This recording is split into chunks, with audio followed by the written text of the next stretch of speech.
Durante alguns anos, o Senhor me fez parar e estudar em cima de Levítico 26, Deuteronômio 28.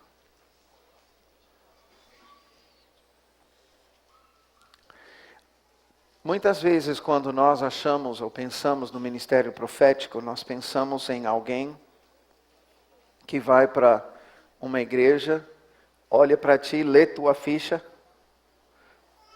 de cima e embaixo, e aí te dá uma palavra do Senhor. Eu vou dizer, isso vem dos dons proféticos que o Espírito Santo derramou ou ativou na vida dessa pessoa e de alguma forma começou a aprimorar esses dons na vida dessa pessoa. Isso pode acontecer e pode fluir, eu creio, de todos nós. À noite eu vou estar falando um pouquinho sobre o batismo do Espírito Santo e o batismo de fogo. O batismo do Espírito Santo vem para nós justamente para ativar todos os dons do Espírito Santo em nossas vidas. Uma vez, um tempo na minha vida, eu cria que uma pessoa podia andar ou mover em um ou dois dons. Porque eu usava a frase, essa pessoa tem os dons. Mas depois o meu paradigma, a minha mentalidade mudou. E eu comecei a perceber que Deus quer mover, agir através de nós com todos os dons. E não é eu que tenho o dom. É o Espírito Santo que me tem. E Ele manifesta os dons a hora que Ele quiser, para um fim proveitoso do jeito que Ele quer. E quando é assim, não existe nenhuma limitação. Um dia Ele opera através dos dons de profecia, no outro dia palavra de conhecimento, e assim por diante. Conforme a necessidade, uma hora Ele pode me usar para trazer uma interpretação, outro dia Ele usa o irmão para trazer uma interpretação. Mas é conforme o desejo do Espírito Santo e o mover do Espírito Santo, conforme também o fim proveitoso que Ele está visando. Quando se fala sobre essa geração de profetas e nazireus, estamos falando de algo que é diferente. Nós queremos os dons proféticos movendo e ativos na igreja, porque isso traz visão, isso muitas vezes estabelece destino sobre a vida de pessoas, elas recebem uma direção, confirmações de Deus. Eu preciso dizer aqui que há algo que precisa ser corrigido em nós em relação a isso, que é o seguinte, e especialmente aqui no Rio de Janeiro por causa da influência do Espiritismo. A mediunidade existe porque pessoas não querem pagar o preço para ter intimidade com Deus. Então, pensando que estão buscando Deus através de entidades, santos, que são servidos por médiuns, as pessoas pagam uma outra pessoa para buscar a intimidade que elas mesmas podem ter. Eu quero que você perceba isso, porque é muito importante em relação ao corpo de Cristo e ao sermos filhos de Deus. Depois daquela ministração de ontem, eu quero perguntar, tem filho de Deus aqui? A questão é,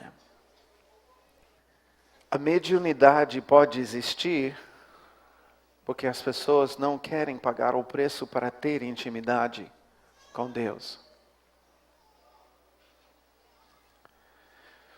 Muitas vezes, se nós não tomarmos cuidado, no reino de Deus, corremos atrás de profetas. E na verdade, no coração, a gente está querendo a mesma coisa. Às vezes, a gente quer que o profeta tenha a palavra do Senhor a nosso respeito e a gente não pagou o preço para ter intimidade com Deus. Quem é filho aqui? Não filho de Deus, quem é filho de alguém? Ok. Alguém tem irmãos aqui? Tá. Deixa eu fazer uma pergunta. Quando o teu pai manda um recado através do teu irmão, você gosta? Ou você prefere ouvir direto da boca do teu pai? Fala para o teu irmão fazer tal coisa. Você gosta de ouvir isso?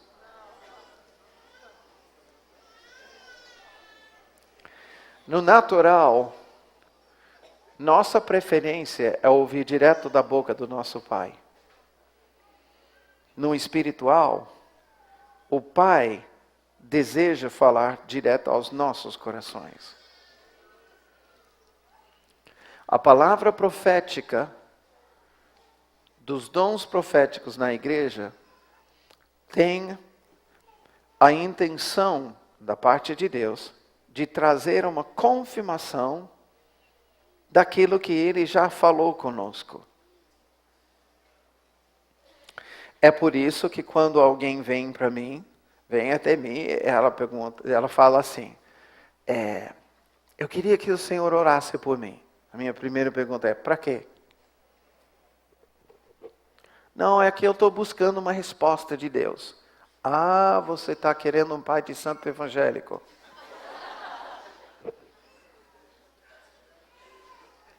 Nem sempre eu falo isso.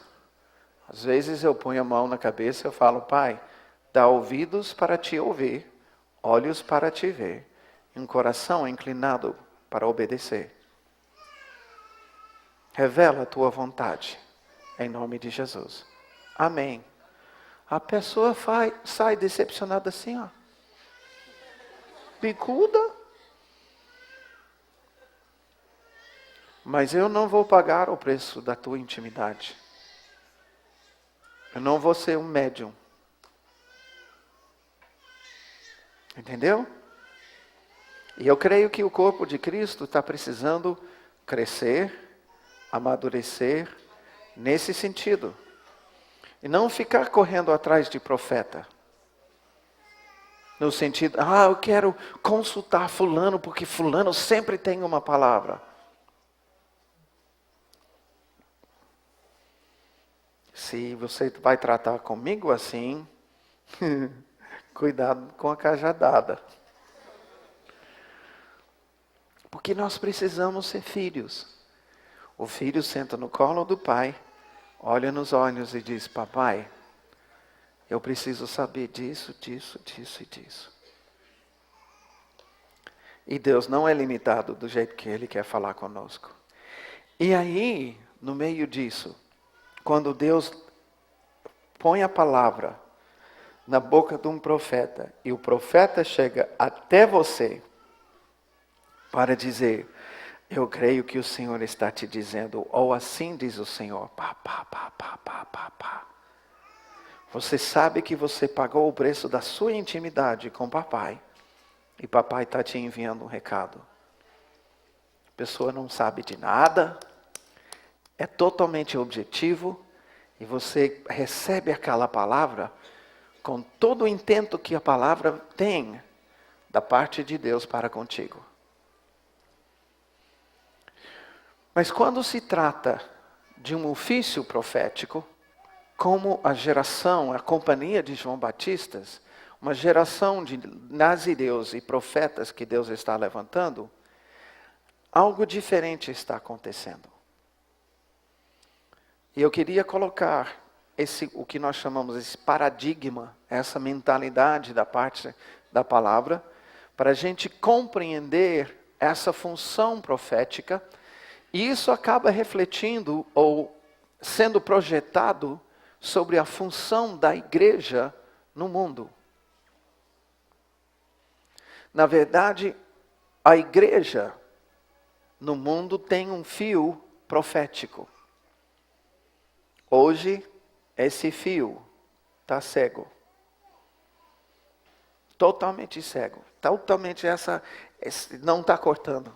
De jeito nenhum. Só está batendo. Não corta. Perdemos a voz profética na sociedade. Conforme eu já falei a outra noite. A sociedade não espera da igreja, assim diz o Senhor. Porque já vendemos isso faz muito tempo. Essa geração que Deus está levantando vai despertar a igreja e também vai restaurar, vai ser usado por Deus para restaurar um temor na sociedade, para receber a palavra, assim diz o Senhor. O papel dos profetas, e você vai notar na minha palavra, que eu creio que existe uma continuidade do Velho Testamento para o Novo. Muitas pessoas dizem que as coisas do Velho Testamento não têm mais a ver conosco. Eu não posso concordar com isso. Porque Jesus teve o Velho Testamento como as Sagradas Escrituras. Ele pregava do Velho Testamento. Ele não tinha Novo Testamento para pregar. O Novo Testamento foi escrito a respeito dele. E ele diz, eu vim cumprir a lei, não abolir a lei. Eu vim cumprir. Tudo que está na lei vai se cumprir em mim. Então as coisas não passam a não ser o sistema de sacrifícios. Jesus substituiu com o seu sacrifício e a sua vida o sistema de sacrifícios. Mas, por exemplo, o que se ensinava sobre confissão vale ainda. Vale ainda. O batismo de arrependimento foi algo que começou com João Batista. Então nós precisamos colocar as nossas cabeças um pouco mais abertas para podermos entender que existe uma continuidade. Tem certas coisas estabelecidas no Velho Testamento que continuam para o Novo Testamento e porque nunca foi tratado no Novo, por quê? Porque não mudou. No Novo Testamento, Jesus aceita a base, o fundamento do Velho Testamento. Os profetas e os seus ministérios têm tudo a ver com isso. Lembra em Amós, nós lemos, Deus relembrando Israel. Eu levantei, eu suscitei entre os vossos jovens, profetas e nazireus. Por que Deus faz isso? Quando uma cidade ou uma nação se distancia de Deus através de pecado e especificamente idolatria, conforme a Bíblia relata, Deus levanta profetas e envia profetas. Nós pensamos muitas vezes que o profeta chega lá, aponta o dedo para as pessoas e começa a amaldiçoar. E começa a dizer, você vai morrer, vai acontecer isso, vai acontecer aquilo, vai acontecer isso, vai acontecer aquilo. Nós vamos observar daqui a pouco que não é assim. Os profetas do Velho Testamento foram usados por Deus da seguinte maneira. Deus enviava, levantava um profeta, colocava um manto sobre ele. Subentende-se, se você passar de profeta em profeta, que o grande era Elias. Quando se fala dos profetas, assim como o exemplo dos reis era Davi, o exemplo dos profetas era Elias. E a capa que estava sobre ele passava de geração em geração de profetas. O manto sobre ele, a unção que estava sobre ele, é a unção profética. Quando Deus levantava um profeta e mandava ou para uma cidade ou para uma nação, por exemplo, Israel não era o único alvo das profecias. Deus deu profecias para o Egito, para a Síria, para a Babilônia, para a cidade de Tiro, a cidade de Sidom. Ele não enviava profetas apenas para Israel. Jonas foi enviado para Nínive. Nínive era uma cidade que era a primeira cidade como a grande, por exemplo, grande Rio de Janeiro. Não tem? Tem Rio de Janeiro próprio, aí tem várias cidades em volta que todo mundo fala de onde você vem, Rio de Janeiro, mas propriamente é Nova Iguaçu. Então trata do grande Rio e grande São Paulo, grande Belo Horizonte. Nínive foi a primeira cidade que tinha colado várias cidades em volta da cidade própria de Nínive. E havia, naquela época, mais ou menos 1 milhão de habitantes. Jonas não foi pregar para poucas pessoas. Jonas foi pregar para uma cidade de 1 milhão de habitantes. É muita gente, como vocês sabem. E uma cidade pagã. Não era uma cidade de Israel. Então, o que nós observamos? Quando a cidade ou a nação está por passar um juízo de Deus, um castigo de Deus, em que Deus está determinando, ou você pode se arrepender e eu deixo de fazer isso e eu vou te abençoar, ou se você não se arrepender, eu vou castigar e julgar. Ele manda um profeta para declarar isso. Mas isso ele faz quando as coisas já estão muito ruins e Deus fez todas as coisas no espiritual para mostrar para essa cidade, para essa nação, que eles estão debaixo da mão castigadora de Deus. De repente, surge o profeta e começa a falar. Falar do quê? Falar do quê? A primeira coisa que o profeta começa a falar é dos sinais da ação de Deus sobre a cidade e a nação já existentes.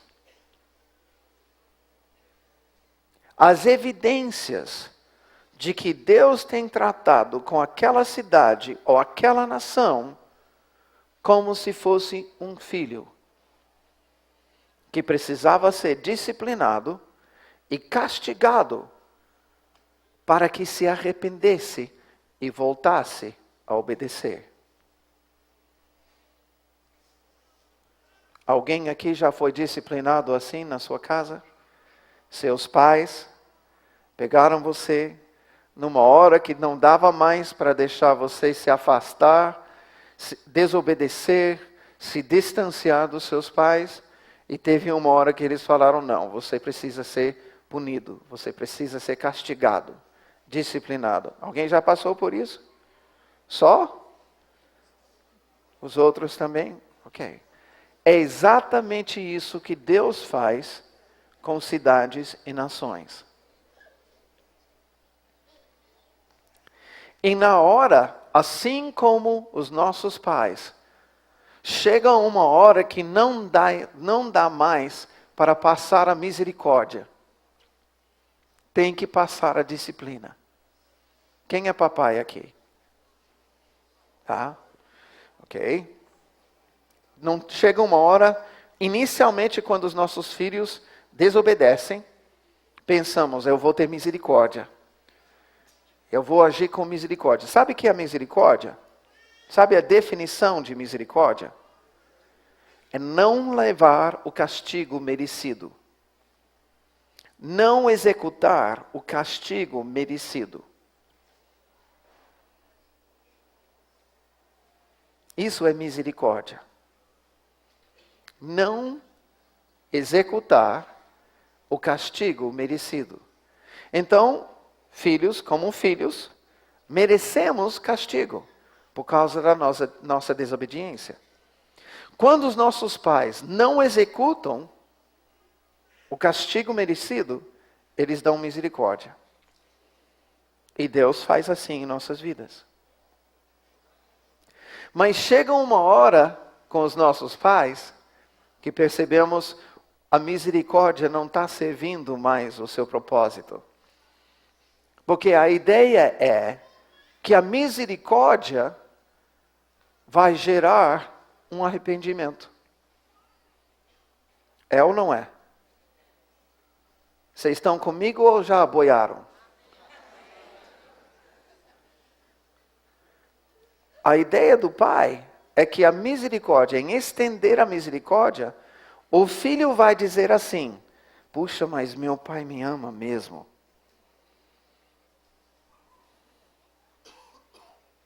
E ao perceber isso, o filho vai dizer: então eu não vou fazer mais isso. Porque eu mereço ser castigado, mas por causa do seu amor para comigo, meu pai não me castigou. Ao estender a misericórdia 1, 2, 3, 4, 5 vezes em relação à mesma coisa, aí o pai chega uma hora que ele fala: não dá.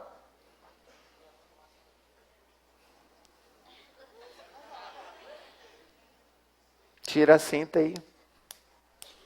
É assim ou não é? É. E é correto fazer assim ou não?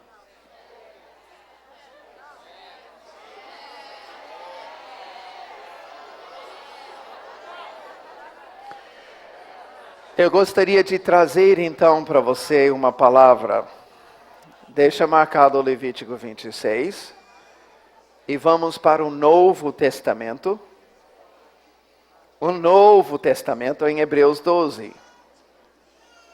Novo Testamento, não Velho Testamento. Novo Testamento.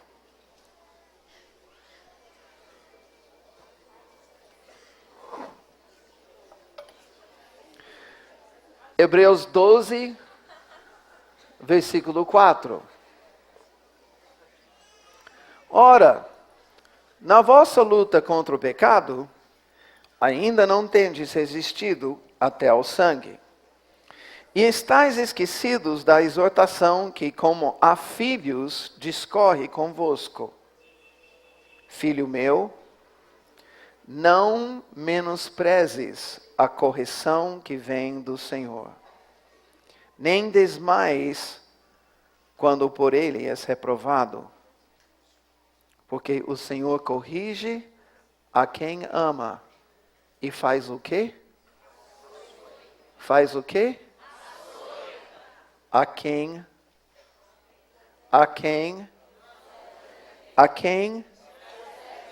recebe.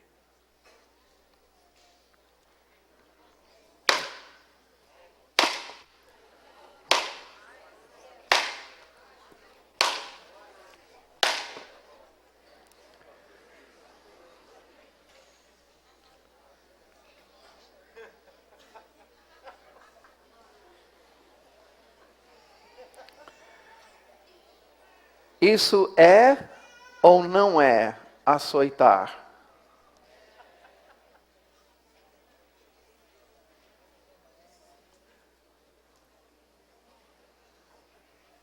Nós precisamos ter uma ótica de Deus nisso. Presta atenção. A correção de Deus vem sobre as nossas vidas, porque Deus não quer que passemos a eternidade no inferno. O filhinho pega e aproxima-se do forno. Aquele forno a lenha. Ferro. Quente. O filho vai. Não. Pega as mãos, segura as mãos, olha bem no rosto. Não toque isso. Dali a pouquinho, o filho volta. Repete a dose. Não. Pega as mãozinhas, olha bem no rosto. Não faz isso. É por maldade ou por amor que o pai faz isso? Por amor.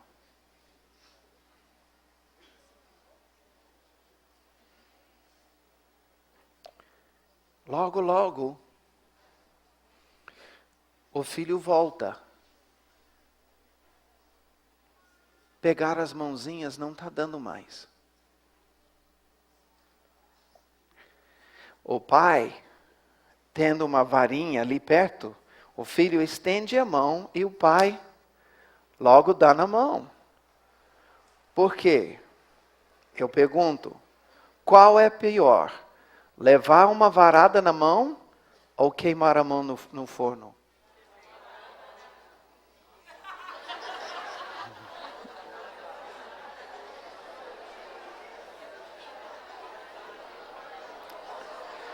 Não é ou não é por amor que o pai dá a varada? Deus açoita a todos os filhos que Ele ama e que Ele recebe. Por quê? Continua dizendo. É para a disciplina que perseverais. Deus vos trata como filhos. Pois que filho há que o pai não corrige? Se estáis sem correção, de que todos se têm tornado participantes, logo sois o quê? Você quer ser isso? Tem certeza? Tem certeza? Porque se você não está afim de ser, então papai, quando você precisar, ele vai dar varada.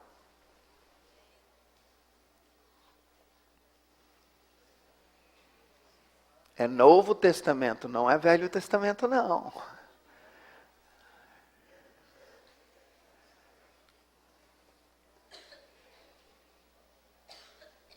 O fato de sermos corrigidos é uma prova de que somos filhos e não bastardos.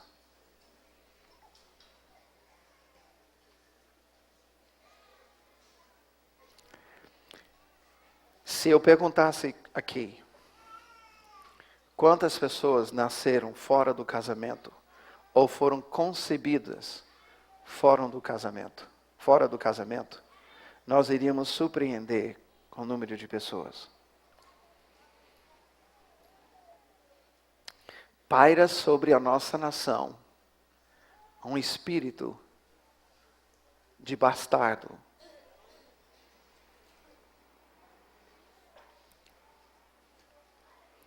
O inimigo tem levado a nossa nação a estabelecer uma visão de Deus como se ele fosse padrasto, carrasco, caprichoso, que gosta de castigar a quem ele quiser, por qualquer motivo. E é uma baita mentira do diabo. Se hoje somos corrigidos, disciplinados e até açoitados, é evidência de que somos filhos e Deus nos ama. Uma das coisas mais importantes é discernir entre o castigo de Deus e retaliação de Satanás! Retaliação de Satanás!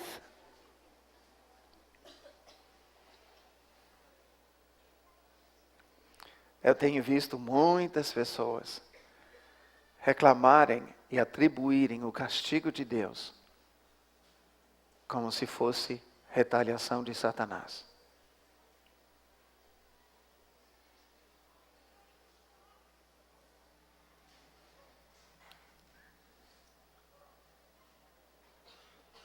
Imagina como isso fere e entristece o coração do nosso Pai.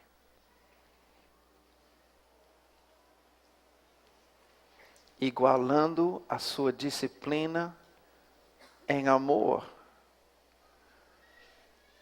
a uma ação demoníaca.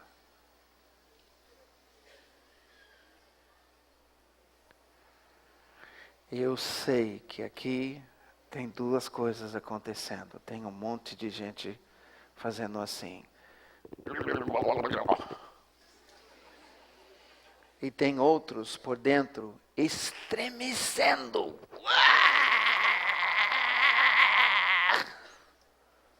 Porque você deixou o diabo edificar em você uma fortaleza. E essa palavra está vindo não como um martelo, e sim como uma marreta de 2 quilos.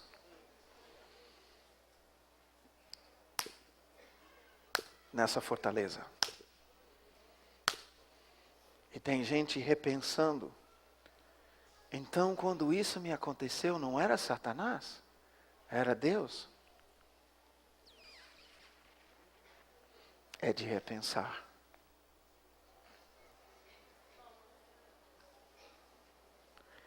Nós entendemos isso no natural. Entendemos isso em relação aos nossos pais. Eu não estou dizendo que todas as ações de disciplina de um ser humano foram corretas na tua vida. Eu já errei com os meus filhos.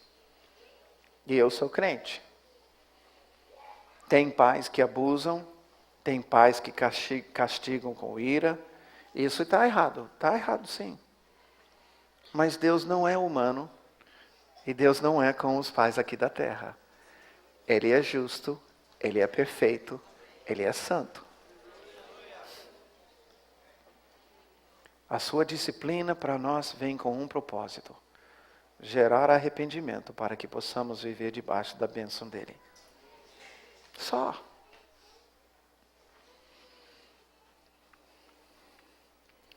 Hoje vai ser liberada a unção profética sobre as suas vidas, no final, com a intenção de te dar discernimento, para você ouvir o Espírito Santo numa hora que você passa pela disciplina de Deus, a fim de que você possa entender o que é que Deus está querendo gerar em você. Para você não receber mais a misericórdia do Senhor em vão. Ou seja, que aprendamos quando Deus nos estende a misericórdia, e não quando Ele tem que tirar a cinta para açoitar. Que não chegue a isso.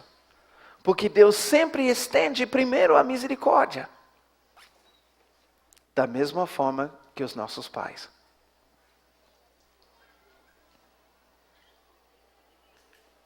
Mas chega uma hora em que Ele fala: não dá mais. Para o bem do meu filho, eu preciso castigar. Na vida de nações e cidades, quando a nação e a cidade chegou a esse momento, não dá mais, Deus levantava um profeta. E o profeta compareceu com a palavra, primeiro mostrando sinais da ação de Deus, chamando a nação ou a cidade ao arrependimento.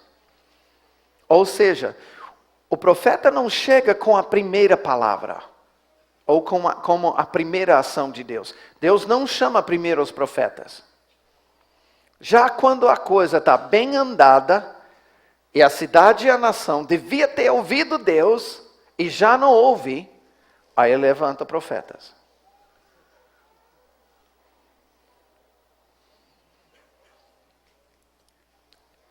Se é que, verdadeiramente, Deus tem estendido uma capa e um manto profético sobre o nosso ministério e o ministério de outros nesta nação, é de entender onde nós estamos nesse caminhar com Deus como nação. A coisa já andou tempo suficiente para a gente se arrepender. Houve luz suficiente para compreendermos. Mas não dá mais. E Deus está levantando vozes proféticas para apontar e dizer: está vendo o castigo de Deus? Isso não está começando agora. Veja. O profeta, seu primeiro papel é trazer discernimento para ouvir o que Deus tem falado já faz tempo e ver o que Deus está fazendo faz tempo. Abra em Amós comigo.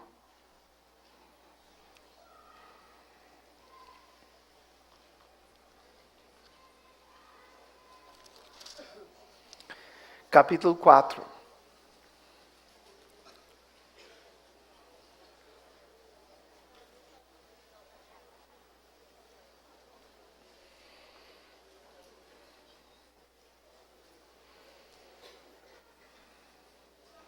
Achou Amós? Se você é como eu, então você precisa ir para Mateus e dar ré.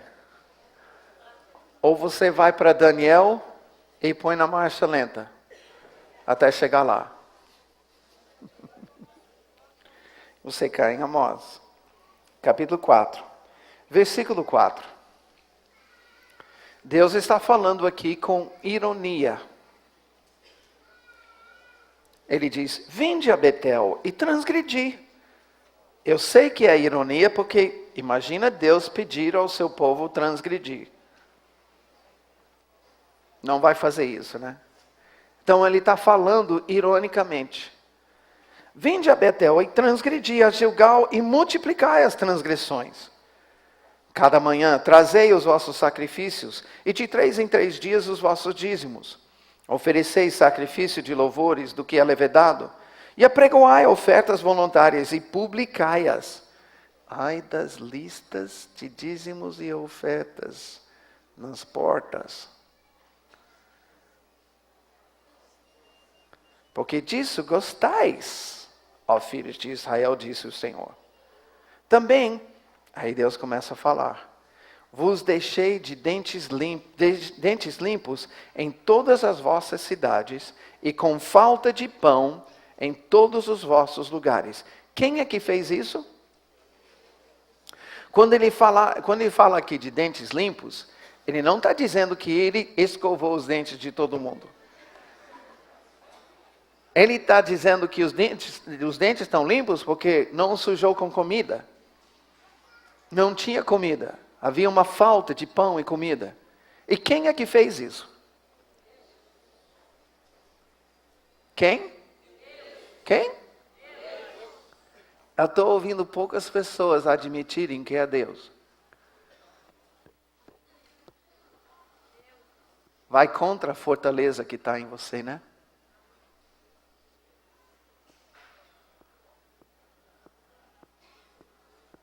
Quem assume a autoria dessa ação?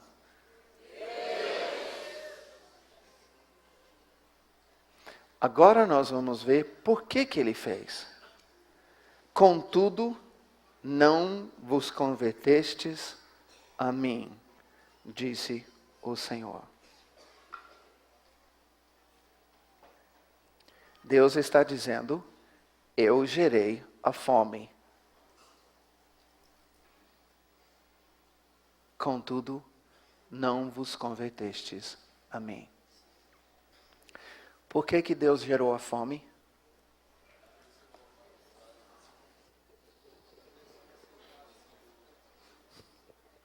Para gerar arrependimento, né? Para que voltassem atrás. Ou seja, a expectativa de Deus era que o povo, vendo a fome, percebesse, estamos fora da aliança com Deus. Deus está nos castigando. Estamos longe de Deus. Distantes de Deus. Vamos nos converter. Vamos encontrar o que estamos fazendo de errado. E vamos voltar ao Senhor. Além disso, retive de vós a chuva 3 meses antes, ainda antes da ceifa. E fiz chover sobre uma cidade e sobre outra não. Um campo teve chuva e o outro que ficou sem chuva se secou. Andaram 2 ou 3 cidades, indo a outra cidade para beberem água, mas não se saciaram. Contudo, o quê? O que Deus estava querendo gerar? Essa vez com a falta de chuva.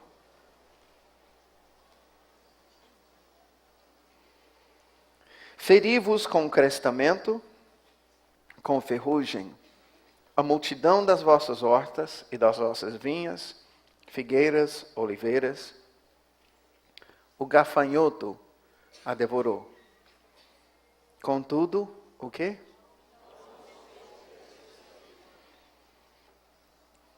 As pragas do campo. Quem é que fez?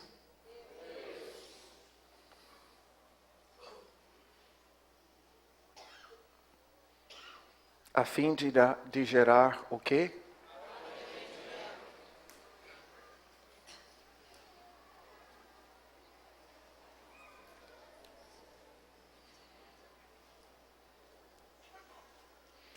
Você está tendo uma revelação do coração de Deus?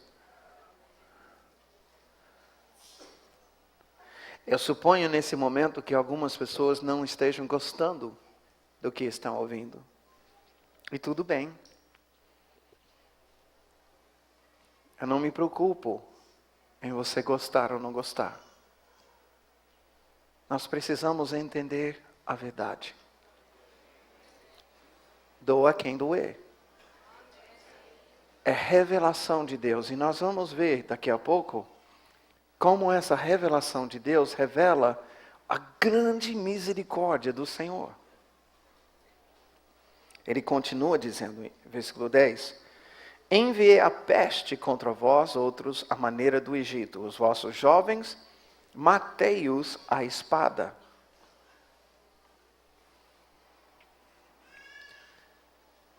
E os vossos cavalos deixei-os levar presos. E o mau cheiro dos vossos arraiais fiz subir aos vossos narizes. Contudo, o quê? Eu gostaria de trazer uma interpretação aqui, que eu creio que tem tudo a ver com Rio de Janeiro. E eu espero que eu esteja apenas confirmando o que você sentiu ao ler essas palavras. Enviei a peste contra vós outros, à maneira do Egito. Como? Os vossos jovens, matei-os à espada.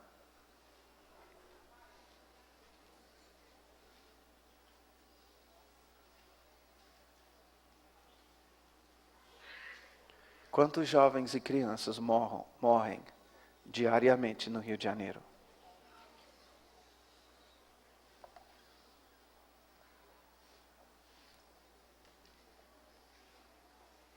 Os vossos cavalos, carros, motos, caminhonetes,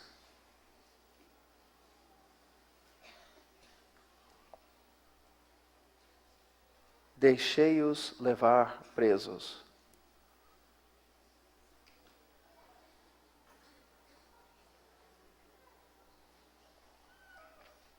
E o mau cheiro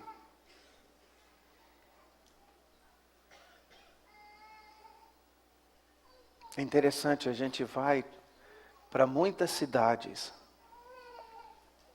E uma das coisas que sempre vem a nós, a gente sempre repara, são os cheiros das cidades.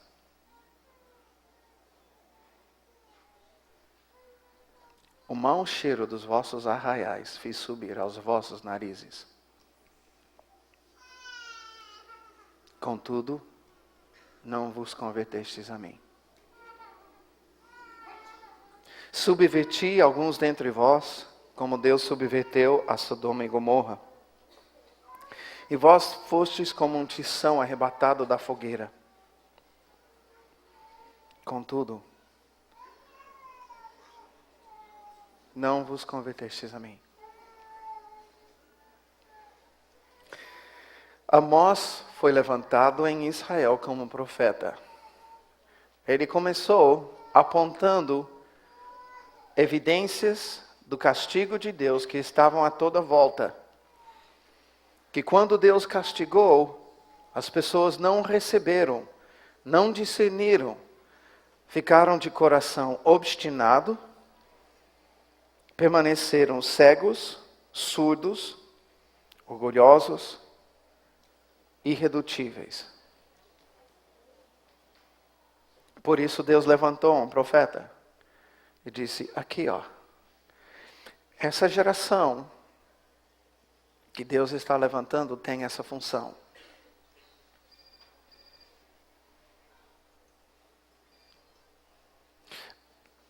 O papel principal dessa geração não é entregar palavras proféticas. O papel principal dessa geração é semelhante ao papel dos profetas na palavra, que vão trazer discernimento, revelando o amor, a compaixão, a misericórdia de Deus, e tendo que transmitir, até com coração triste, tendo que transmitir, se não houver arrependimento, vai haver coisa pior. Eu quero mostrar que, na verdade, esses conceitos estão em nós. Deus colocou em nós. Eu vou usar um exemplo do dia 11 de setembro. Quando houve um atentado nos Estados Unidos contra o Pentágono, as torres e mais alguns lugares. Quantas pessoas aqui, ao ver cair as torres de Nova York, sentiram no coração, Deus está castigando os Estados Unidos?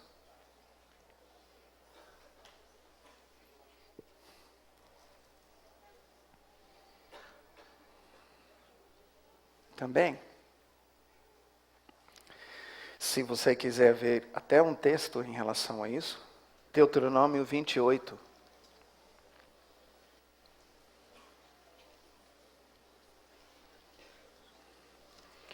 Versículo 49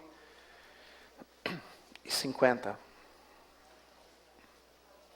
Deus está falando com Israel.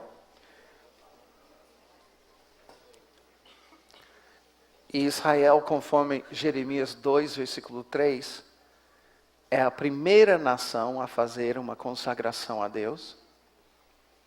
A primeira nação a ser colhida pelo Senhor. E certamente se existem nações hoje que têm alianças com Jesus, os Estados Unidos é uma dessas nações. Inegável, quando nós pensamos numa nação cristã na Terra, a primeira nação que vem à nossa mente é os Estados Unidos. Enviou mais missionários, investiu mais dinheiro em missões que qualquer outra nação do mundo. Eu não estou querendo tocar a trombeta dos Estados Unidos, eu estou querendo simplesmente reconhecer uma verdade. É uma nação que tem uma aliança com o Senhor. E para essas nações que têm aliança com o Senhor, Ele diz, se você andar longe dele, o Senhor levantará contra ti uma nação de longe, da extremidade da terra virá, como o voo impetuoso da águia, nação cuja língua não entenderás, nação feroz de rosto, que não respeitará ao velho, nem se apiedará do moço. Tá bom. Você observa como essa palavra descreve, até de uma forma assustadora, o que aconteceu naquele dia? Como o voo impetuoso da águia, uma nação de rosto feroz, cuja língua você não entende, e não vai ter misericórdia nem do velho nem do moço. Não é exatamente isso que aconteceu.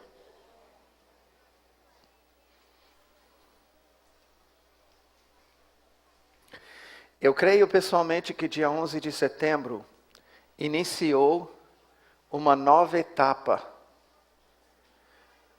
um novo momento.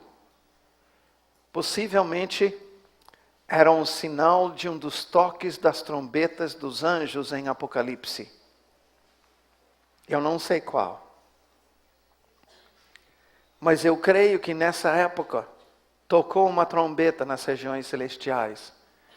E Deus disse: agora eu vou começar a tratar as nações conforme a minha palavra, pois está próximo a vinda do meu filho. Deus está levantando essa geração de profetas e nazireus, porque Ele quer que todas as nações, cada cidade, cada povo, cada pessoa, tenha uma hora que vai ouvir a palavra profética do Senhor. E vai perceber que desde o seu nascimento, Deus tem tratado com essa pessoa com misericórdia e com amor. Não vai ter ninguém que não vai receber a palavra do Senhor. Todos ficarão sem desculpas. Terão tido a oportunidade de corresponder à pregação. E essa geração de profetas e nazireus que Deus está levantando no Brasil, na Colômbia, na Argentina, nos Estados Unidos, na Espanha, em todas as nações, será encarregado de levar essa mensagem. Ao mesmo tempo, a própria igreja como um todo vai mudar de paradigma e visão. E Deus vai restaurar a voz profética da igreja. Para que a igreja em cada cidade traga para a cidade, para os governantes da cidade, para os sacerdotes da cidade, traga a palavra do Senhor para aquele momento. Para a cidade compreender onde ela se encontra em relação à aliança com Jesus.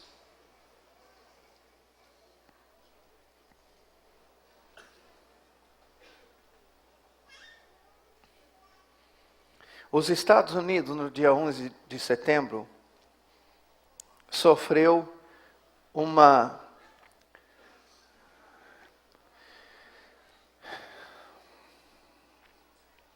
eu preciso dizer, da minha ótica, um castigo. Mas era injusto, alguém vai dizer. Será? Na minha infância, eu vim para o Brasil com 28 anos. Na minha infância, jamais passava na televisão algum filme pornográfico. Jamais passava algum filme que tivesse a ver com feitiçaria ou bruxaria. Os pais nos programas de televisão eram honrados. Não eram pintados de bobão como hoje. Hoje, eu avaliando a televisão americana, eu não encontro nenhum programa que não fere de uma forma máxima os padrões do reino de Deus. Exaltando o adultério, exaltando sensualidade, exaltando prostituição, exaltando falcatrua, exaltando bruxaria, exaltando feitiçaria, exaltando idolatria.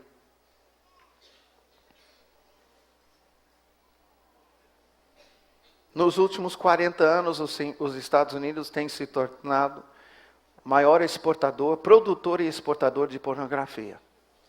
Não é segredo para ninguém o envolvimento dos Estados Unidos em drogas. E se você exterminasse o mercado de drogas nos Estados Unidos, você iria exterminar praticamente, você iria por fim, praticamente, no mercado de drogas para os outros países.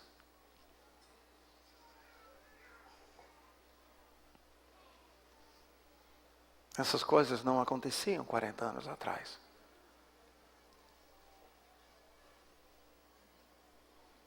Durante esse tempo, os Estados Unidos tomou uma decisão pró-aborto para matar filhos não nascidos. Diante de Deus, não existe uma outra maneira de observar isso. Você não está matando um feto que vai amanhã ser um cavalo, ou uma vaca, ou um sapo. Você está matando um ser humano. É assassinato.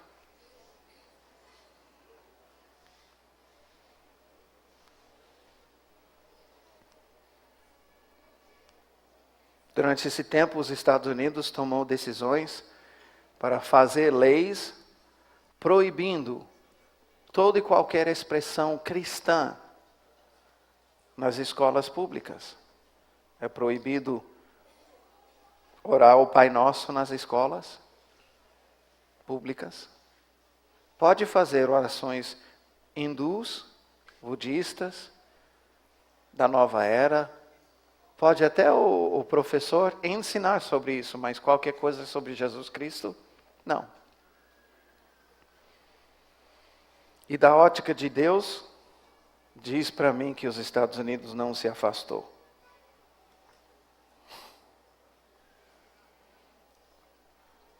Hoje, eu já falei isso nos Estados Unidos para uma conferência de intercessores. A grande desonra que os Estados Unidos faz hoje é não atribuir a Deus a prosperidade que desfruta.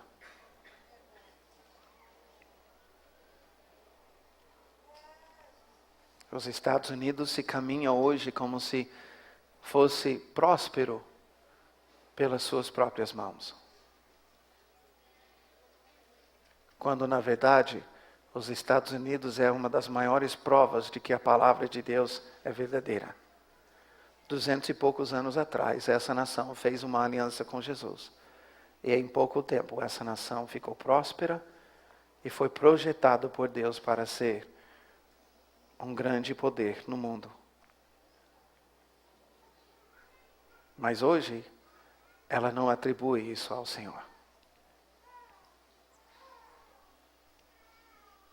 Com isso, dia 11 de setembro, Deus usou, como Ele promete usar aqui, os inimigos dos Estados Unidos para castigá-los.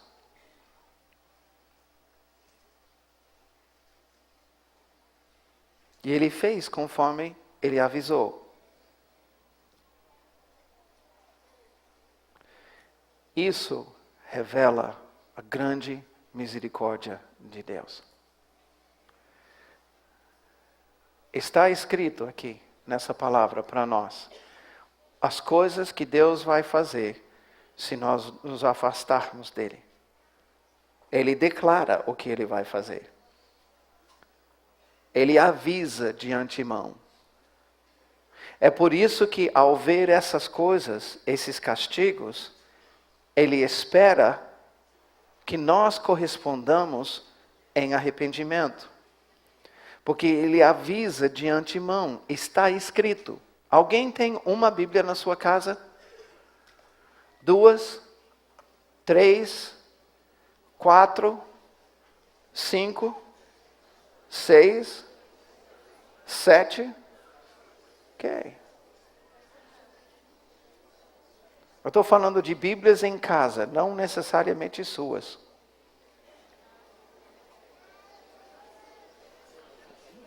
Presta bem atenção no que eu vou dizer. Todos que têm essa Bíblia estão sem desculpa. Deus não vai perguntar se você leu ou não leu. Ele mandou escrever e preservou. Essa é a parte dele. A nossa parte é ler.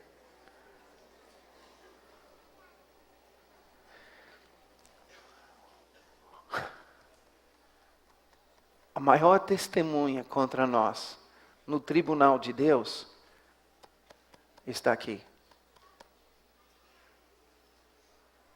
Deus nos deu para nos ensinar e também para testemunhar contra nós.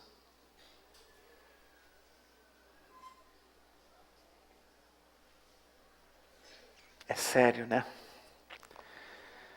Os Estados Unidos, no dia 11 de setembro, tinha um presidente que entrou triscando pelas eleições. Mas ele entrou debaixo de uma bandeira. Ele é crente. evangélico, convertido, e disse: eu não posso duvidar,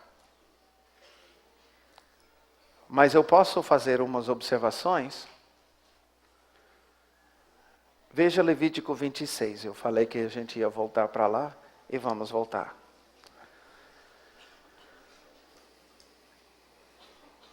Levítico 26, Deus promete bênçãos. Você gosta de bênçãos? Tá, deixa eu te falar uma coisa. Alguém aqui já foi para o seu pastor, ou para a sua mãe, ou seu pai, e você pediu: eu queria que você me abençoasse. Eu queria que você orasse me abençoando. Quem já fez isso? Ok. Vem cá, Sérgio.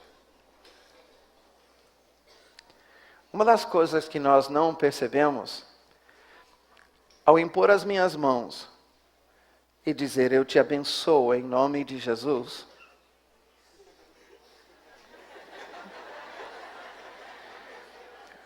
eu estou declarando sobre Sérgio todas as bênçãos decorrentes obediência.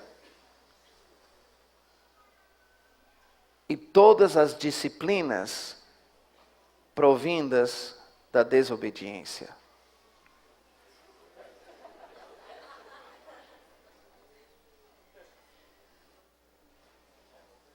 É automático. Nós erramos como a igreja em pensar que podemos abençoar o que Deus amaldiçoa.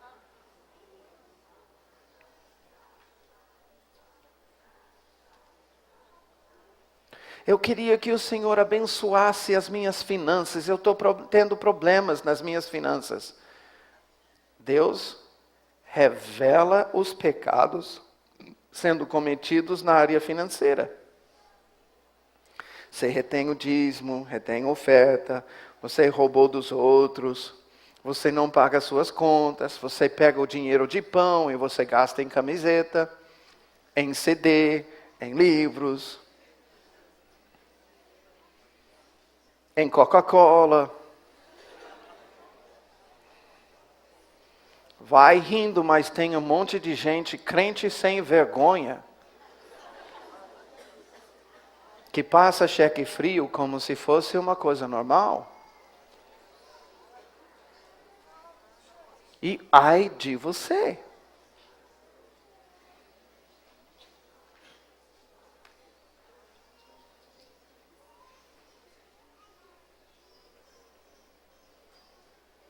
E é porque nós não agimos como filhos. O pão nosso de cada dia dá-nos quando? Sabe um princípio que eu vivo, amados? Se eu não tenho, eu não compro. Os homens que estão comigo me conhecem, têm me acompanhado, conhecem as minhas finanças e os meus princípios financeiros. Se eu não tenho, eu não compro. Ponto final. O pão nosso de cada dia dá-nos quando? Se Deus me deu hoje, eu posso comprar. Se eu não tenho, não é para comprar. Tem um monte de crente mendigo, sabe? Sabe esses que chegam a nós falando: o pastor não tem nenhuma direção de semear um CD na minha vida. Não. Não, seu sem vergonha.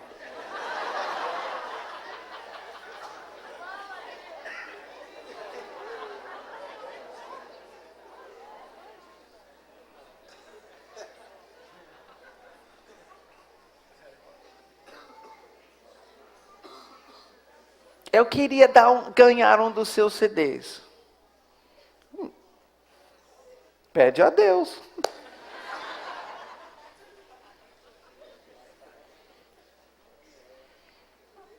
Porque eu ouço a Deus. Se Ele me mandar entregar uma caixa para você, ou uma caixona para você, ou para você, eu vou dar. Porque eu vivo esse princípio. Fala com Ele. Agora, você vem falar comigo, eu vou dizer: o que é mais honroso, meu amado?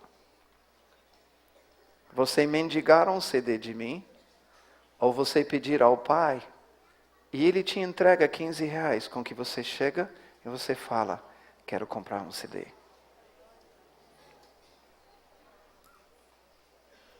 Qual que te ensina a paternidade de Deus? E qual que te ensina a ser mendigo? Uma atitude reflete um bastardo. A outra atitude reflete o filho. Cheque sem fundo reflete qual?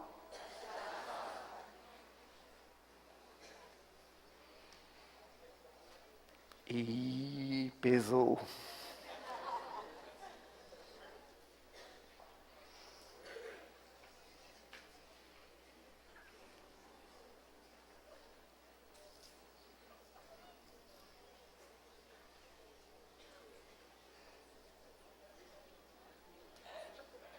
Amo cada um, mas precisamos ser filhos. Dia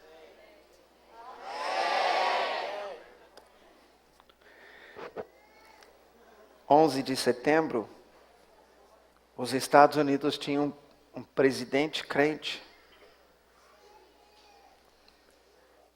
dono de uma Bíblia, no mínimo, cercado por homens de Deus, conselheiros evangélicos, pastores.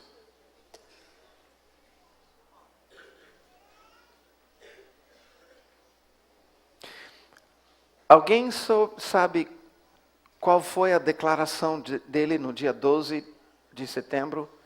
Guerra contra o quê?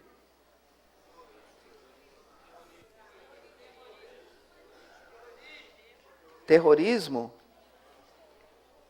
Ele declarou guerra contra o quê? Repete isso. Quem foi terror? Ele não declarou guerra contra o terrorismo. Ele declarou guerra contra o terror. Levítico 26, versículo 3.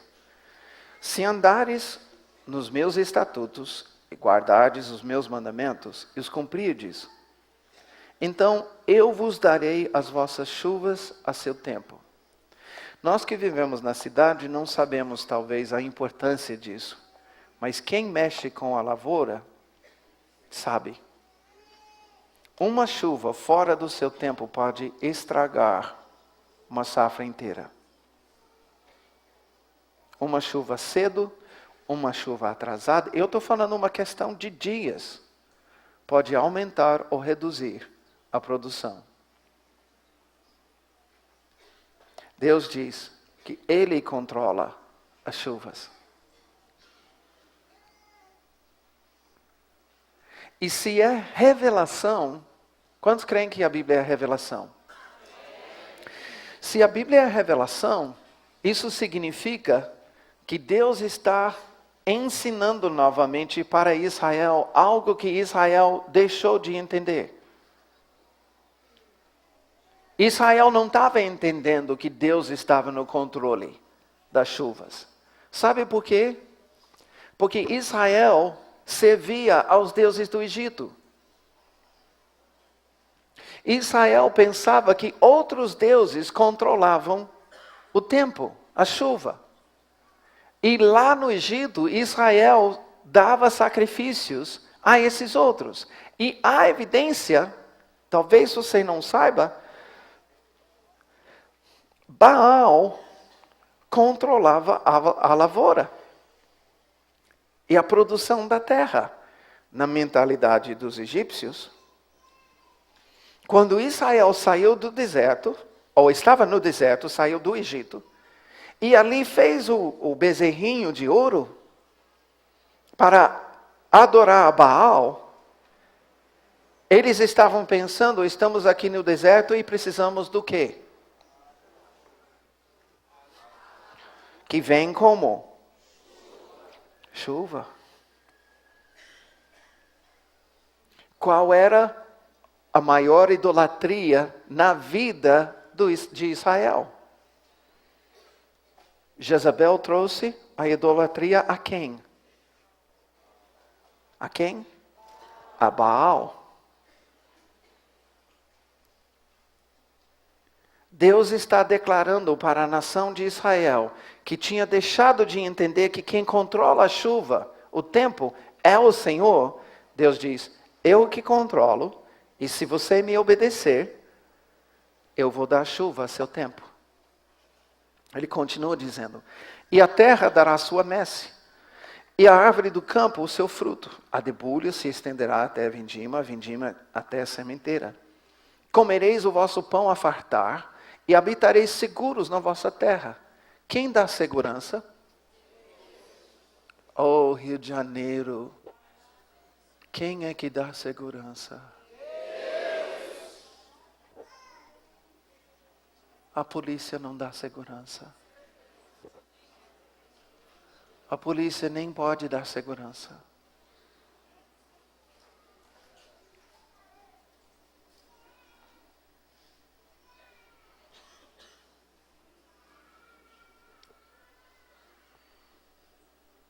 Por que eu estou dizendo isso? Porque muitos, e nós como crentes, nós não podemos pensar que porque botamos mais polícia na rua, resolve o problema. Qual é o problema aqui? A idolatria. A idolatria. Aí eu pergunto, a cidade de Rio de Janeiro tem alianças com outros deuses? Na virada do ano, principal. No carnaval, outro principal. E assim por diante, com muitos tidos santos e entidades ao longo do ano, os habitantes do Rio de Janeiro, a maioria das vezes, com representantes do governo, do município e do estado, renovando pactos com suas presenças e os seus presentes. Porque o dinheiro para renovar e fazer essas celebrações vem dos cofres municipais e estaduais.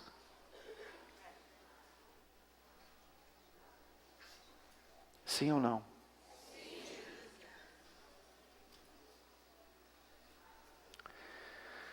A terra dará sua messe, a árvore do campo o seu fruto.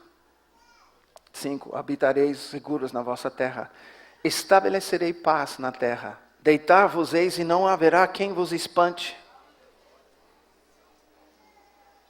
Eu sei onde eu estou pregando isso. Eu fui enviado para cá para pregar isso. Para olhar nos seus olhos, amados de Deus, e dizer, Deus está querendo pôr fim nesse espanto.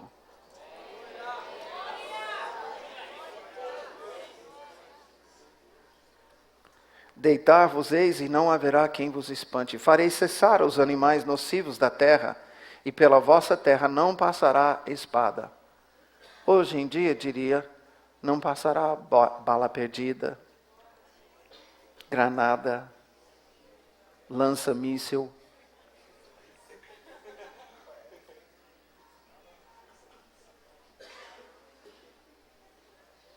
Perseguireis os vossos inimigos e cairão a espada diante de vós.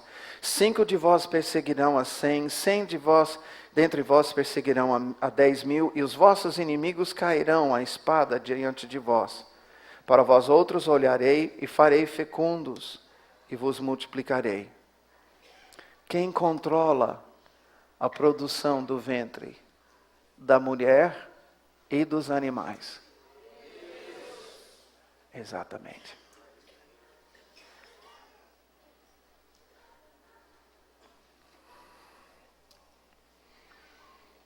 Confirmarei a minha aliança convosco. Comereis o velho da colheita anterior, para dar lugar ao novo.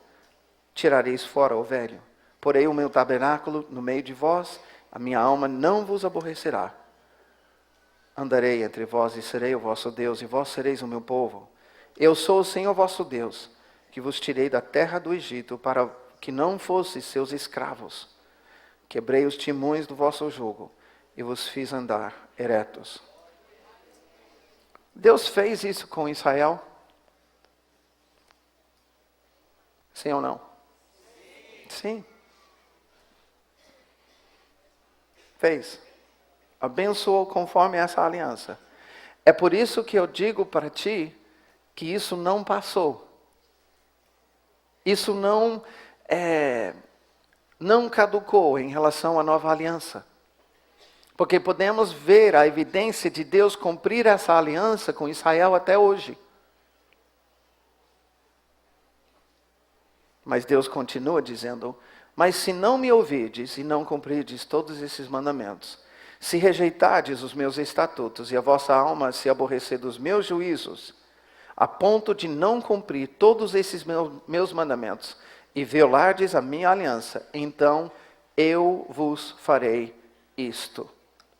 Quem que assume a autoria de tudo que estamos para ler? É o capeta? Não. Deus está dizendo que é o capeta? Não. Ele mesmo assume a autoria. E ele diz: porei sobre vós o quê? Terror.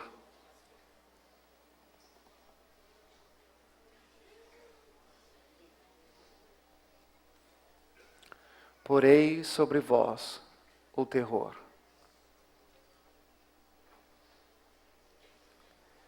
Quando o presidente Bush declarou guerra contra o terror,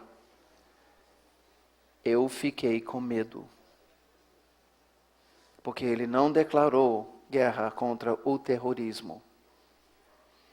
Se fosse, era melhor. Mas ele usou exatamente a mesma expressão que a palavra usa. E quem que assume colocar terror sobre nós? Contra quem então? Não responda. A pergunta paira para mim. Contra quem ele declarou guerra?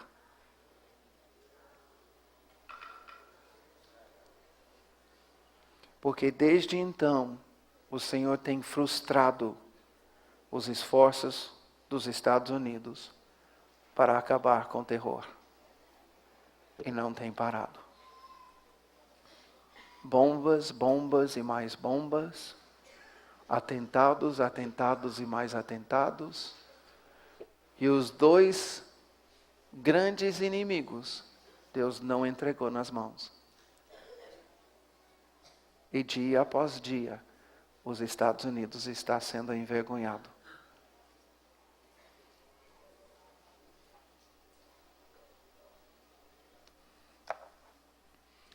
Depois, como se não bastasse, Deus disse para os Estados Unidos, com um blackout, você vive em trevas.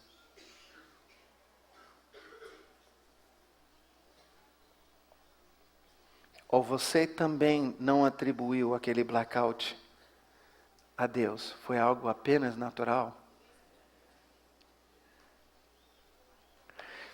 Esse é o papel de profetas. Fazer uma leitura espiritual do que está acontecendo para poder trazer a mensagem do arrependimento para o povo que está distante de Deus.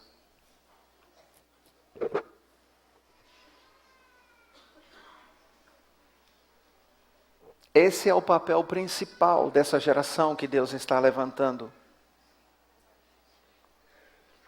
Nós vamos continuar a leitura aqui e você vai fazer uma aplicação dessas coisas. Agora, ao invés de voltar isso para os Estados Unidos, vamos voltar isso para o Brasil.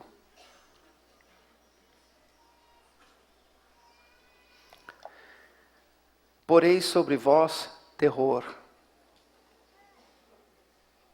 Há alguém que topa andar às 11 horas da noite daqui até a tua casa, a pé, sozinho? Amados, Vocês sabem, até fazendo, eu preciso fazer a comparação. Vocês sabem o que aconteceu quando houve o blackout nos Estados Unidos? Você viu o que aconteceu em Nova York? Foi todo mundo para a rua. Por quê? Chama-se terror.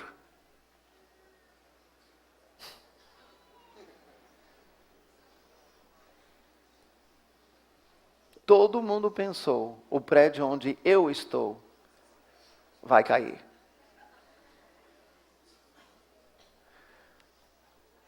Quem assume a autoria disso? Por quê? Em primeiro lugar, a nação dos Estados Unidos não está mais confiando no Senhor pela sua segurança. Então Deus está deixando muito claro. Tá bom, agora vocês estão ao léu. Se vira.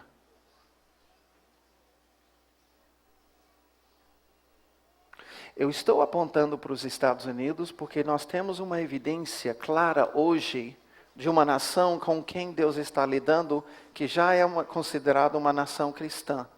Mas nós vamos observar já já, e eu preciso dizer que quando em 1500, no 22 de abril de 1500, os descobridores pisaram nas terras do Brasil, eles declararam essas terras as terras de Veracruz, em nome de Jesus Cristo de Nazaré, e não havia igreja protestante.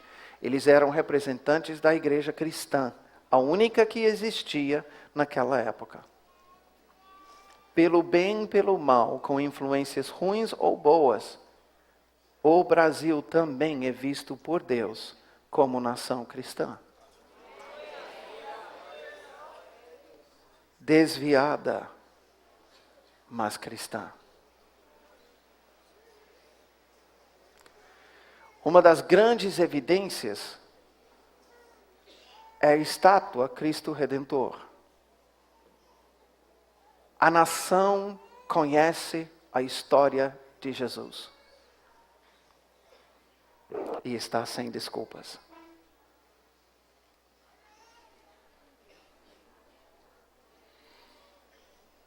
Ele continua dizendo, porei sobre vós terror, a tísica, que é uma enfermidade, e febre ardente, que fazem desaparecer o lustre dos olhos e definhar a vida.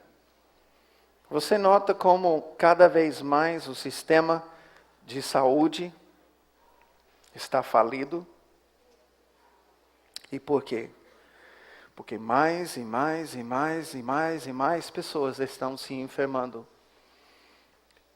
O Senhor está dizendo que enfermidade é Deus que faz? Sim, porque está escrito.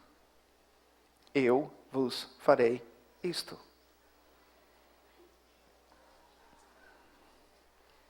Enfermidade está no mundo, amados, por causa de pecado.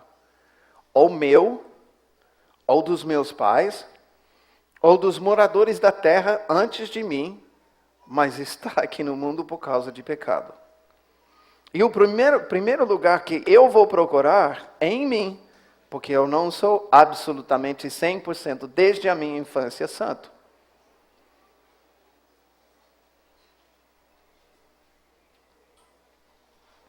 Semeareis debalde a vossa semente, porque os vossos inimigos a comerão. Onde vai o melhor trigo do Brasil? Laranja, café, sapatos, carros. Quem que assume a autoria disso? Ok, presta atenção. Muitas vezes nós apontamos o dedo para quem quer usar e abusar de nós. Eles são cruéis, eles são isso, FMI, blá, blá, blá, blá, blá, blá, Argentina, os Estados Unidos, tarará, tarará. E mostramos a nossa cegueira.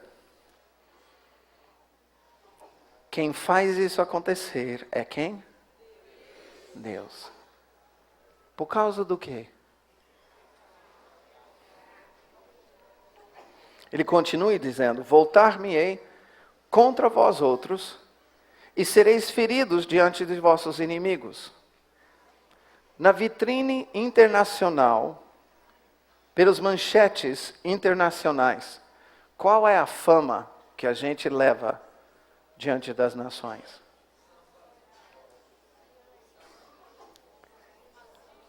É algo que te fere e te envergonha?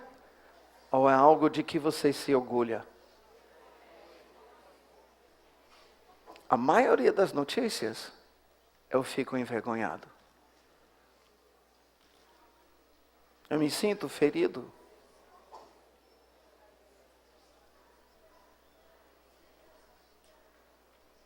Quem é que faz isso? Quem é que faz isso? Deixa eu citar alguns casos. Candelária. Carnaval com o presidente presente. Fotografado num momento comprometedor e vergonhoso. Incêndios. Genocídio de índios. Ou não? Essas coisas trazem vergonha para nós. E quem é que faz isso?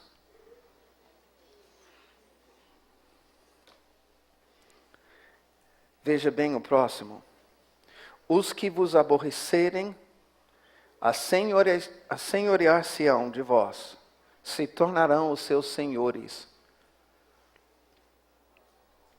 As últimas eleições, quem votou? Ok. Tá, deixa eu fazer uma pergunta. Quem são os nossos senhores hoje? Não são os nossos governantes? Quando você os elegeu de um coração convicto, esse homem vai fazer bem? Ou entre os ruins, o menos pior? Os que vos aborrecerem, assenhorear-se-ão de vós. Deixa eu explicar uma coisa com isso. Isso eu já declarei em vários lugares. E se eu tiver um momento para sentar com ele, que eu estou orando para que isso aconteça, falarei isso até para o próprio presidente. Por quê? Nós temos a ideia de que nós podemos eleger um crente para o governo e ele vai resolver os problemas. O que Deus está colocando aqui, que não é assim não. Nós temos uma bancada evangélica no Congresso.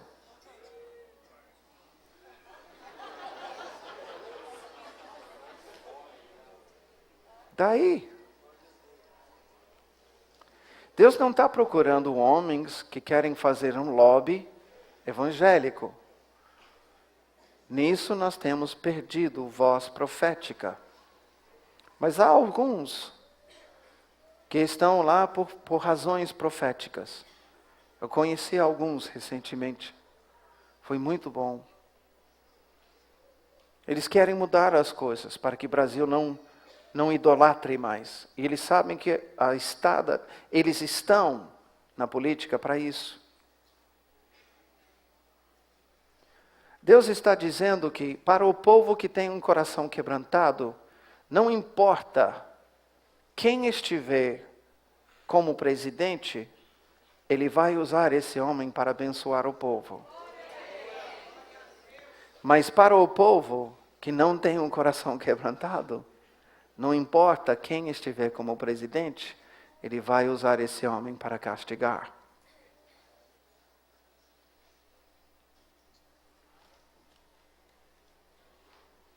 Eu vi a posse do presidente em janeiro, assisti. E no momento assisti chorando, porque ele fez um levantamento de um problema muito sério, e ele mostra um coração de compaixão, quando ele fala sobre a fome na nação. Mas quem causa a fome? Por causa do quê? Especialmente. E essa leitura ele não fez. Infelizmente ele está pensando que ele tem armas humanas e capacidade humana para colocar comida no prato e nas mesas de todo mundo.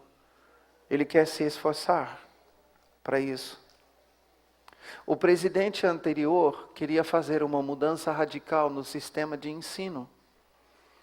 Um homem sociólogo altamente inteligente, cercado por homens inteligentes.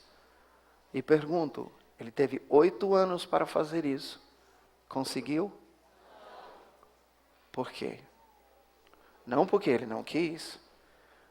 E não por causa de uma corrupção ou de uma falta de caráter nele.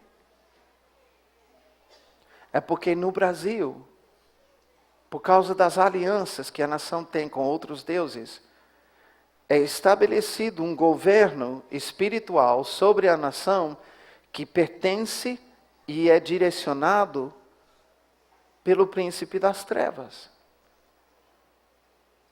E homens com todas as suas boas intenções, por boas intenções, não conseguem derrubar esse governo, que foi estabelecido para matar, roubar e destruir.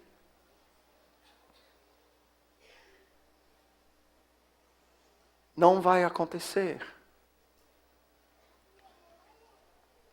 Não aconteceu uma mudança no ensino, não porque o presidente não tinha inteligência suficiente, ou porque ele não era auxiliado por homens inteligentes.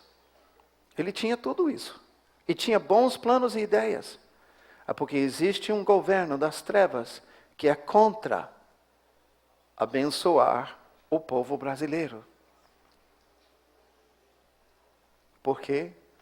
Porque o povo brasileiro fez alianças com outros deuses.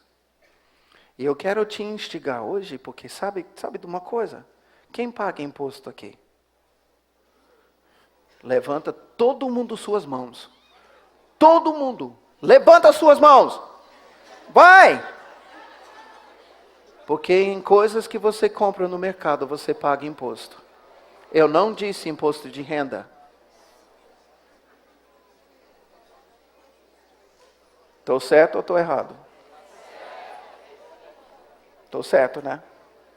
Embutido em preços que você paga, tem dinheiro de imposto que vai para o governo municipal, estadual e federal.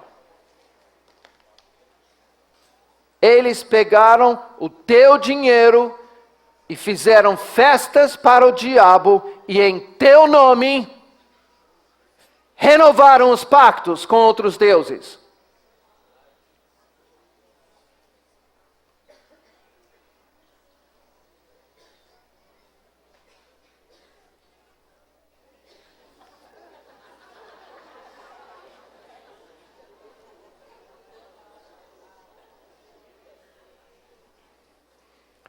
E a gente não fala nada, nem a oração do Pai Nosso a gente não faz. Cadê Celso? Você fez aquela pergunta? Ele fez aquela pergunta? Quem fez nos últimos 15 dias a oração do Pai Nosso? É de envergonhar, né? Nem a oração do Pai Nosso para que mude esse governo sobre nas regiões celestiais a gente não faz. Eu estou trazendo uma mensagem hoje que vem da palavra do Senhor, que deve mudar completamente a sua mentalidade. E eu sei que tem um monte de gente assim, ó. Eu sei. Mas as coisas não mudam porque nós não concordamos com Deus. Nós precisamos ter a ótica dele. Assim como não mudou o sistema de ensino, infelizmente, não vai mudar a questão da fome se não acabar a idolatria.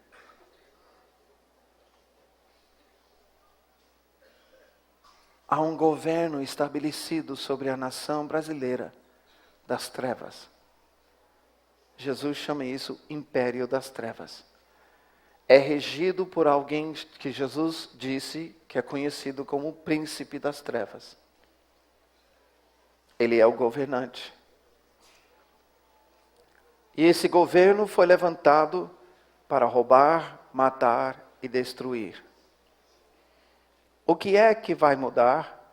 Eu estou dizendo isso porque a televisão passa a ideia para nós que nós vamos mudar esses problemas pela bondade humana. De repente a gente vai todo mundo compartilhar de comida, começar a ensinar os analfabetos a lerem, e as coisas vão mudar.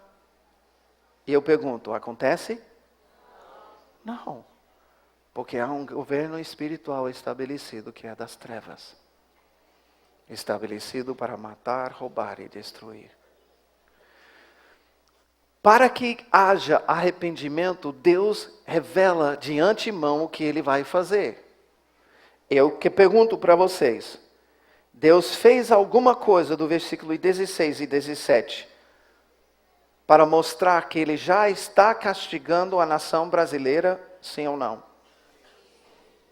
E foi muito fraco. Ou você não entendeu a pergunta, ou você está dormindo, ou precisa ouvir de novo. Deus já levou a nossa semente para fora, para os nossos inimigos comerem? Ele colocou governantes sobre nós que nos aborrecem? A gente foge sem ninguém perseguir? A evidência do castigo de Deus está ao nosso redor. Versículo 18 diz: se ainda com isso não me ouvides, tornarei a castigar-vos 7 vezes mais. Por causa do quê? Repete isso. Deus deixa bem claro. E você pode anotar na sua Bíblia.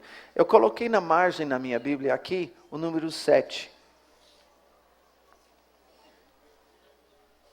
Do lado eu coloquei o número 7. E grifei por causa dos vossos pecados. Porque 21 diz, se ainda com isso não obedecer, ou não voltar, 7 vezes mais ainda. Agora o número é 49. É 7 vezes 7. E mais uma vez ele diz, segundo os vossos pecados. Em versículo 24, 7 vezes mais. Essa vez o número é 243. E mais uma vez ele diz, por causa dos vossos pecados. Versículo 28, ele diz 7 vezes mais. Essa vez o número é 2.401. E mais uma vez ele repete, por causa dos vossos pecados. Há um discernimento que o mundo não tem, que as nações não têm, que as cidades não têm, que nós encontramos muito pouco dentro da igreja. Deus está tratando as nações, as cidades e a igreja como filhos. Ele está castigando. Não há discernimento em relação ao seu castigo, para que ao sermos castigados, haja arrependimento para podermos desfrutar da bênção de Deus. E é por isso que Deus está levantando essa geração de profetas e nazireus.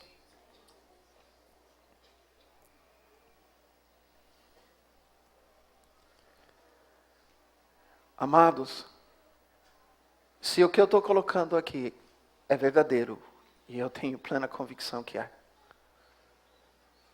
quem é que vai informar os governantes do Rio de Janeiro, município, estado?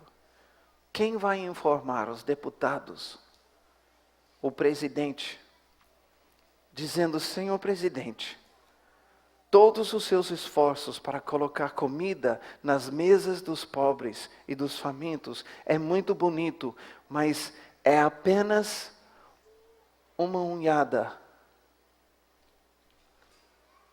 numa praia onde há total necessidade.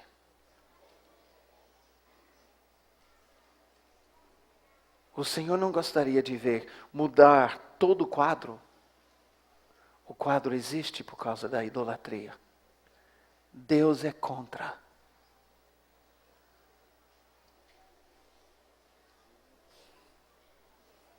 Aí logo entra uma coisa. Quem tem coragem para dizer isso, na hora que Deus colocar diante do prefeito, governador, deputado, presidente? E quem vai nessa hora, aí que entra uma coisa em relação à voz profética da igreja, quem vai aproveitar esse momento para levar o discernimento do Senhor para esses governantes, ao invés de pedir uma Kombi, areia para construção, tijolos? Quem está visando o reino de Deus e quem está visando meu reinado?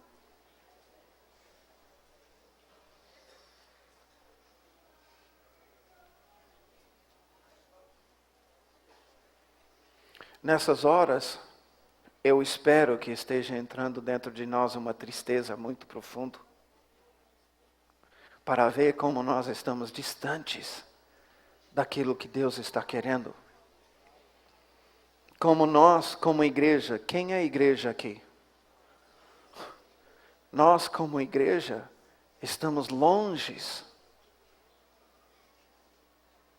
distantes da palavra do Senhor.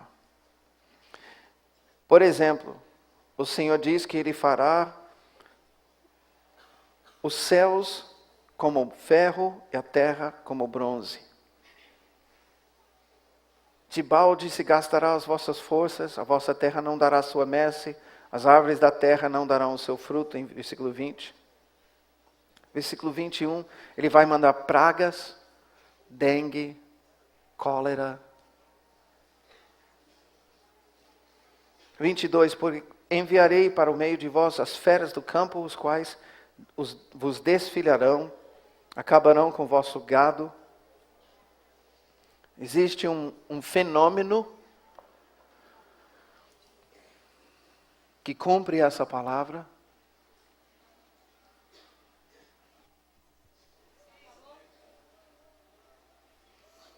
Chupa cabra. Podemos rir, mas eu descobri num documentário que esse fenômeno não acontece apenas no Brasil. República Dominicana, Haiti, Equador, Colômbia, Peru. E o que descreve aqui é o que acontece.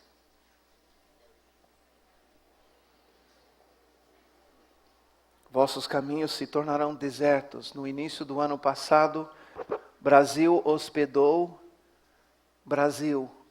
o maior aquífero do mundo, a maior bacia aquática do mundo, Brasil, hospedou a Conferência Internacional sobre Desertificação. Porque os cientistas brasileiros estão preocupados que está acabando a água do Brasil. O Nordeste, amados, não era um deserto. Está em desertificação. E será que não tem nada a ver com a idolatria do Nordeste? Com o derramamento de sangue de inocentes no Nordeste? Com os pecados cometidos nessa região dessa nação? Não tem nada a ver. Mediante esse discernimento, essa revelação da parte de Deus tem tudo a ver. Deus fala uma coisa muito interessante. Trarei sobre vós, versículo 25, trarei sobre vós a espada vingadora da minha aliança, onde tem violência aumentando, amados, e pessoas morrendo sem causa, sem razão, sem um motivo.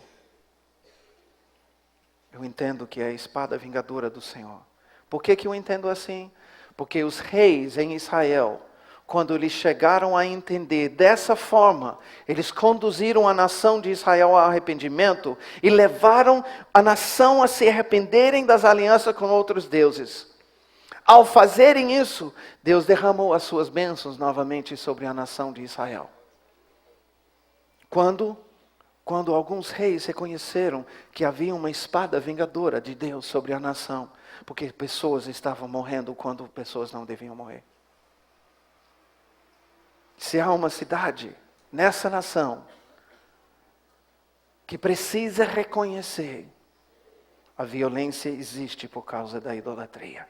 É resultado da idolatria. É Rio de Janeiro.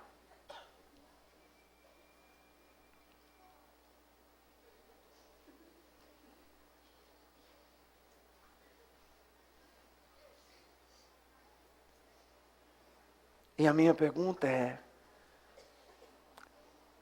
como será a nossa reação diante de tudo isso?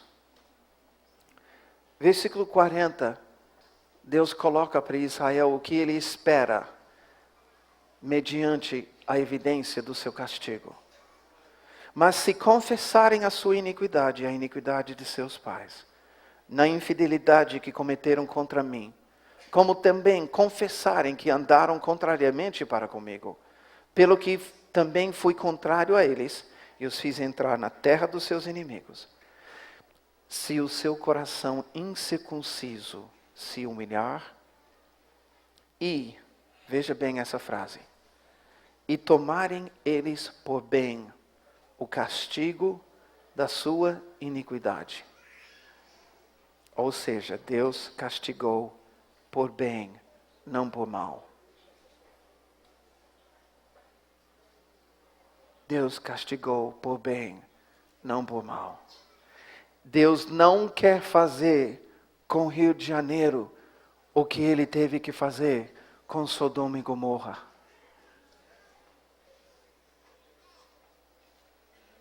E não pensa que Deus não fará e que ele não poderia fazer isso.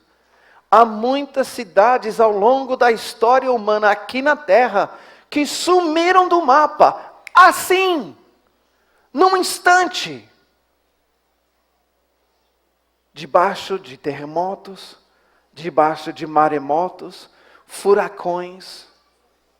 2 cidades inteiras nos Estados Unidos, no mês de abril, sumiram do mapa por causa de alguns tornados. Não pensemos hoje que Deus não é capaz e não é poderoso para destruir uma cidade.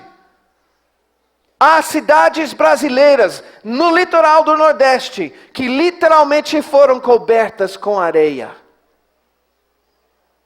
Quem é que fez isso? Só Deus é poderoso para fazer uma coisa dessa. Nós precisamos ter temor. Nós precisamos ter a ótica de Deus. Ele faz essas coisas pelo bem, para que haja arrependimento. Mas a grande pergunta: onde estão os sacerdotes?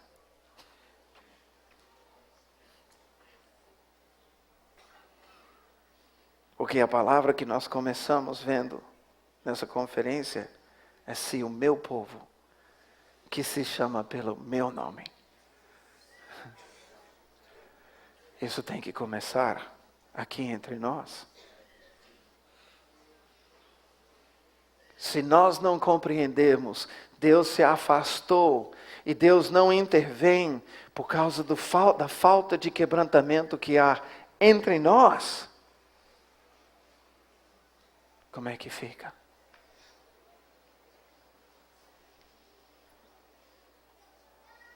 É verdade, amados, você não ergueu a estátua É verdade, você não derramou o sangue dos portugueses, dos índios na Praia Vermelha.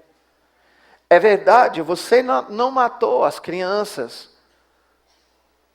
naquela igreja da Candelária. Você não está lá nos morros atirando.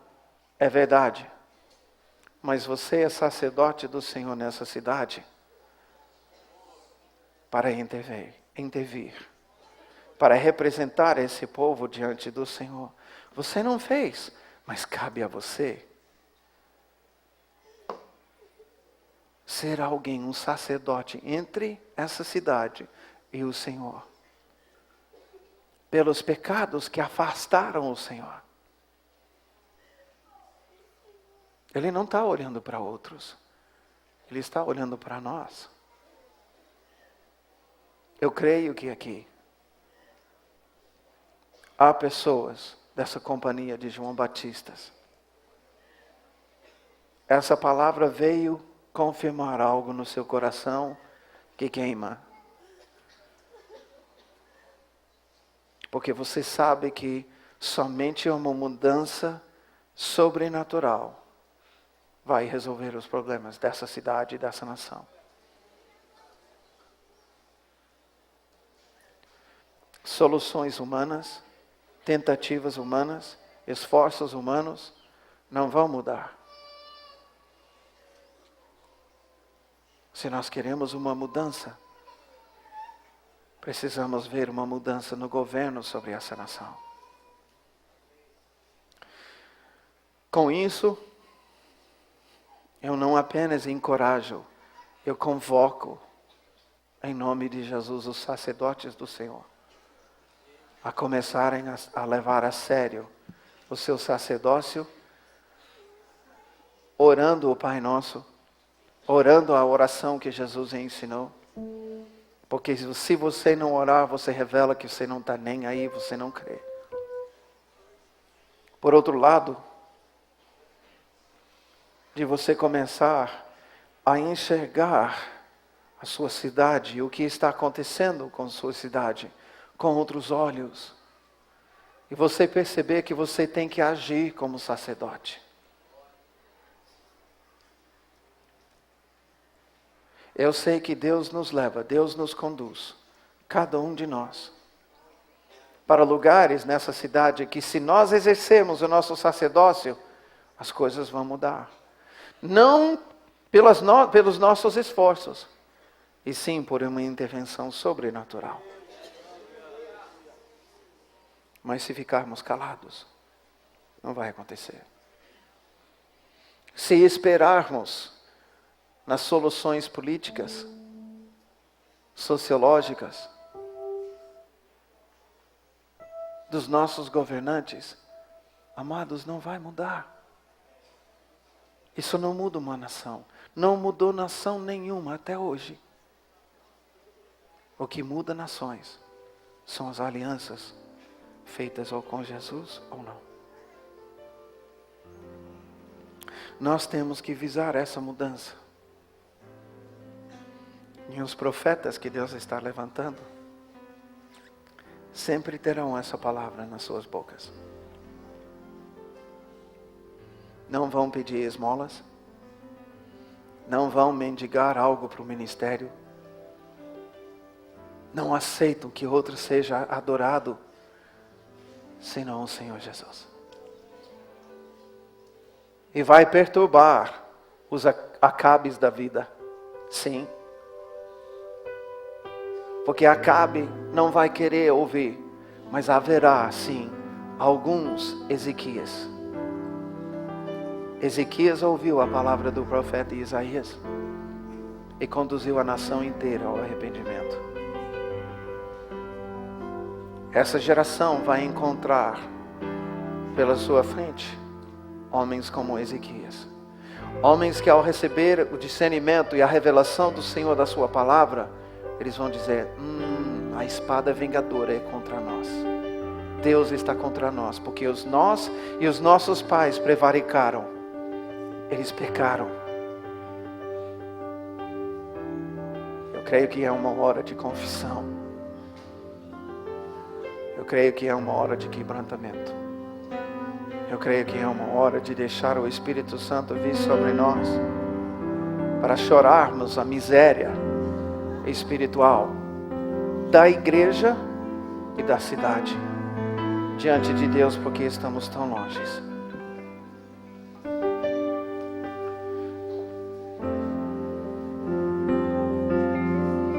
Nesse momento eu gostaria de desafiar você a dizer: Espírito Santo, nem sei o que orar. Eu sei que muitos não sabem o que orar, mas eu gostaria de desafiar você a fazer uma oração. Espírito Santo, eu não sei orar, não sei o que orar, mas o Senhor é aquele que intercede por nós. Vem sobre mim.